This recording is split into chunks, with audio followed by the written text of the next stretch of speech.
great to have you here, to see your faces in person, not from behind Zoom. That's nice, but it's even better to see some of you in person, meet some of you for the first time.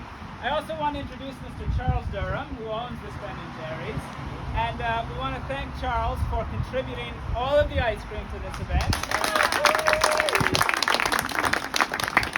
And for making a contribution to Krembo Wings, the organization in Israel. And got a lot of questions over the last few days. Why are we doing an event at Ben & Jerry's? When I Google Ben & Jerry's in Israel, all I hear about is anti-Israel, anti-Semitism, BDS, lots of bad things, lots of reasons to stay away, lots of reasons to be scared. So we're here for a few different reasons.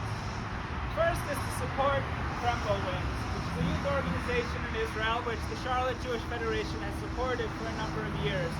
It has chapters throughout Israel, and our sister region in Hadera has a chapter that our federation supports. So we thank Mr. Durham and Ben & Jerry's for contributing to it. I only match it with my discretionary fund and encourage anyone who would like to contribute as well, and to let me know, and we'll add it into the contribution from Temple Israel and Ben & Jerry's to support a very good organization in Israel. Second reason is, of course, we love Ben & Jerry's ice cream. You do a great job. We hope you continue to do a great job for many years to come. But okay, really, probably the most important reason that we're here. As Jewish people, we pay constant attention to what goes on in the state of Israel. So whenever Israel is in the news, we are on top of what's going on. We have friends there, we have family members there, we care about Israel. Most other people do not.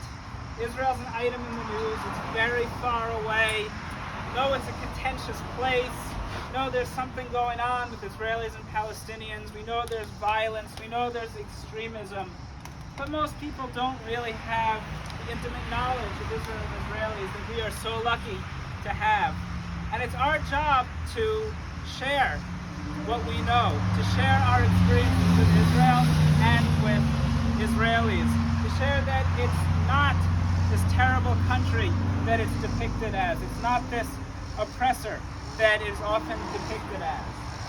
And so I have a letter here that I'm going to give to Charles, Mr. Durham, with a request from us, from myself representing members of Temple Israel and the Charlotte Jewish community. And I'm going to read this and give it to Mr. Durham.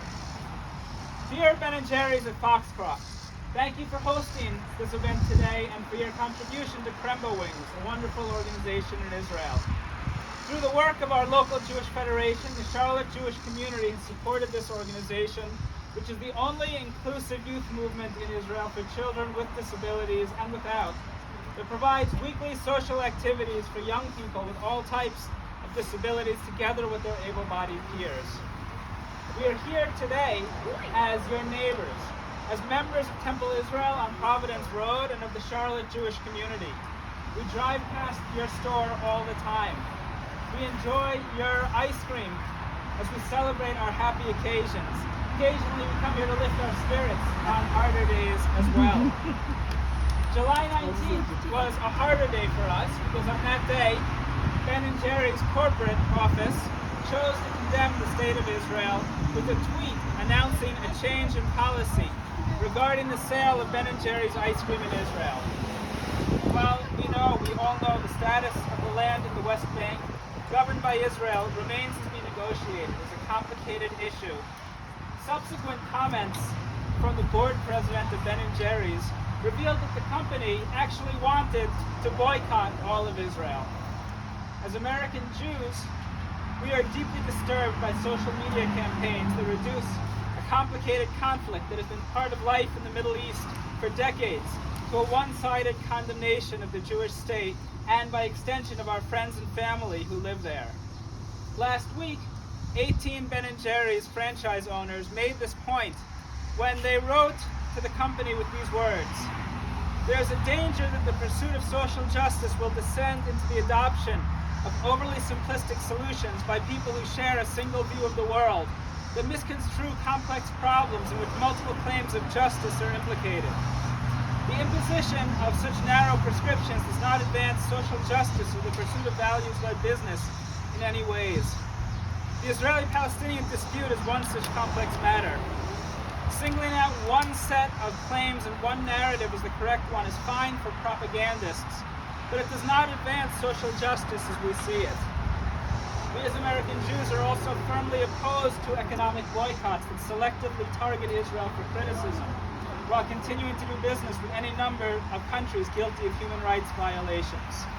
Now, while Israel may be far away, and to many people this is a theoretical discussion, a theoretical question, the actions of Ben & Jerry's and its parent company Unilever affect us directly as American Jews. The May 2020-21 conflict between Israel and Hamas in the Gaza Strip led to vicious social media campaigns from public figures that demonized the state of Israel. This in turn led to a surge in incidents of anti-Semitism here in America. The Anti-Defamation League reported that between May 11th to 31st, 2021, there were 190 cases of harassment of Jews, 50 cases of vandalism of Jewish organizations, and 11 physical assaults on Jewish people. The total number of reported incidents of anti-Semitism for the month of May 2021 represents an 115% increase over the month of May 2020. We know that when Israel is targeted for condemnation, we are targeted as Jews in America. It's a situation that really scares us and upsets us, and we don't fully know how to address it, as you and I discussed earlier today. We are here today because we want to share our concerns with you, our local Ben & Jerry's, about the actions of your parent company and of the danger those actions can cause to Jewish people in the United States. As your neighbors and as your customers, we ask that you speak with your fellow franchisees and consider joining their protest of Ben & Jerry's New Israel policy. Like Ben & Jerry's, Jews value tikkun olam, or the obligation to make the world a better place for the people who live in it. But boycotts and condemnation of the state of Israel will not give better lives to Palestinians in the West Bank or in Gaza, or to safety to Israelis in range of rocket fire. Instead, we feel they create division and discord between good people in our communities. I want to thank you again for your participation in the event today, in support of the important work of this Israeli organization, and for listening to our concerns. I don't expect a response from you, a decision or anything like that, but know that we are here as a resource right around the block if you ever want to discuss these issues further, to learn more about what happens in the Middle East. And I'm going to give you this letter together with a copy of the letter, which I know you've seen from other Ben & Jerry's franchises. And thank you again.